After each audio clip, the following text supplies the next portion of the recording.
दोस्तों, आज हम लोग बात करने वाले हैं जंगल के राजा के बारे में। जी हाँ, बिल्कुल सही सुना आपने। शेर को तो वैसे देखकर हम इंसान ही नहीं, अच्छे अच्छे जानवरों के भी हाल खराब हो जाते हैं। शेर बहुत ही शक्तिशाली और मांसाहारी जीवों में मशहूर है, जिसे आगे सभी जंगल के जानवर इससे दूर ही रहना पसंद करते हैं।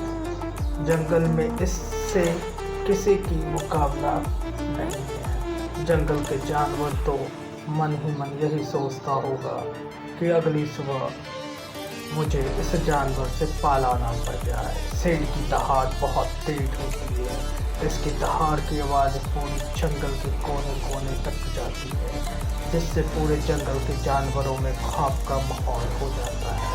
शेर को जंगल का राजा इसलिए तो कहा जाता है।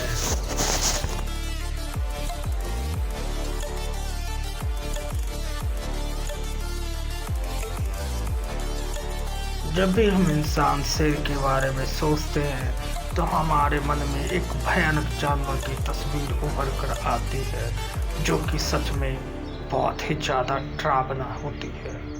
अगर हम इसकी बॉडी स्ट्रक्चर की बात करें तो इसकी जो कि टांगें होती है, 4 टांगें, वो बहुत ही मजबूत, साथ में इनके नाखून काफ़ी नुकीले होते हैं, जिसके कारण इसे अपने शिकार को पकड़ने में मजबूती प्रदान करती है। और साथ में ही शिकार को चीरने फाड़ने के लिए इनके नाखून बिल्कुल पर्याप्त होते हैं। और इनकी मजबूत टांगें शिकार को तेजी से, रफ्तार से भागकर उसे पकड़ने के लिए इनकी टांगें बहुत ही ज़्यादा मदद करता है।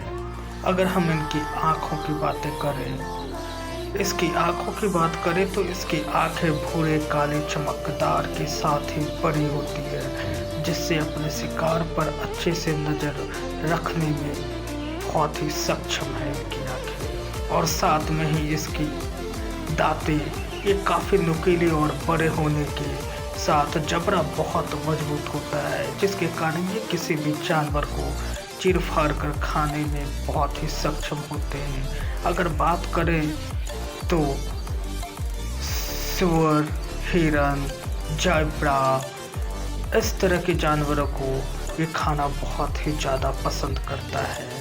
ये अपने जानवर की शिकार कर उसे खाना पसंद करता है। अगर हम इसकी लंबाई और चौड़ाई की बात करें तो इसकी लंबाई लगभग 7 से 9 फीट तक हो सकती है। और अगर मादा शेरनी की बातें करें तो इसकी लंबाई 5 से 60 फीट तक अधिकतम हो सकती है। वजन 150 से 200 तक हो सकती है। अगर प्रजनन की बात करें तो एक शेरनी की गर्भकाल लगभग 3 से 4 महीने का होता है। ये एक बार में 4 या 5 बच्चे को जन्म दे सकती है। और जन्म के बाद ही शेर के बच्चे 1 सप्ताह के अंदर अपनी आंखें खोल सकते हैं और 1 से 1.5 महीने के बीच ये चलना फिरना शुरू कर देता है। और शेरनी के दूध पीते हुए कुछ समय के बाद फिर इसे शिकार करने के लिए शेरनी खुद ही सिखाती है। शेर के घने भूरे लंबे बाल होने के कारण शेरनी को काफ़ी आकर्षित करता है।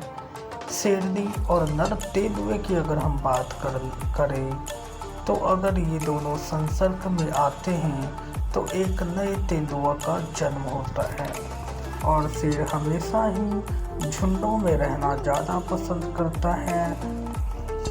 शेरनी एक दिन में 5 से 6 किलोमीटर आराम से खा सकती है, जबकि शेर 7 से 8 किलोग्राम मीट का कंजप्शन करता है। अगर हम शेर की रफ्तार की बात करें तो शेर लगभग 90 किलोमीटर प्रति घंटा की रफ्तार से दौड़ सकता है।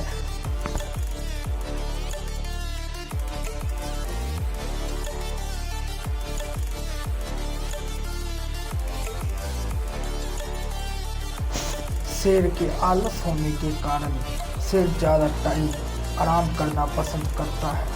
और भाई करे भी क्यों ना, जनाब जंगल के राजा जो ठहरे, इसलिए तो आधे दिन ये आराम करना पसंद करता है।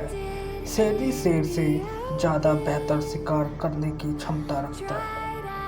एक बार शिकार करने पर 4 से 5 दिन के बाद दूसरे शिकार करने की तलाश में रहती है। अगर हम साउथ अफ्रीका के जंगल के पहाड़ी शेरों की अगर बात करें तो अक्सर वो अपने शिकार को खाने के बाद छुपा दिया करते हैं और फिर बाद में भूख लगने पर वापस उस शिकार को खाने के लिए मशहूर है। और शेरों के भूरे लंबे बाल, घने बाल इसे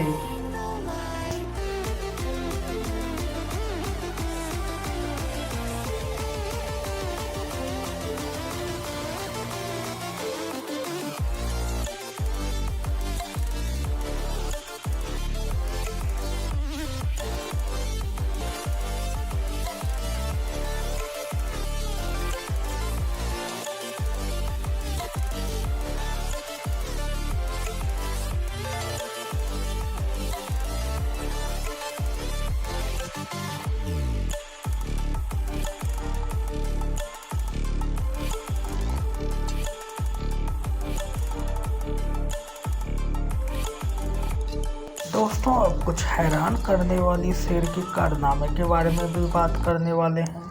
तो चलो फिर इथोपिया चलते हैं। ये इथोपिया की घटना है। सन 2005 में 8 से 9 लोगों ने एक इथोपियन लड़की की किडनैप कर लेते हैं और उसे फिर मारने की कोशिश करते हैं। तभी वहाँ पे कुछ शेर आ जाते हैं। जो शेर उन सभी अपराधियों को खदेड़ देता है और तब तक लड़की के पास रहता है जब तक वहाँ पर कोई मदद ना आ जाए। तो है ना कुछ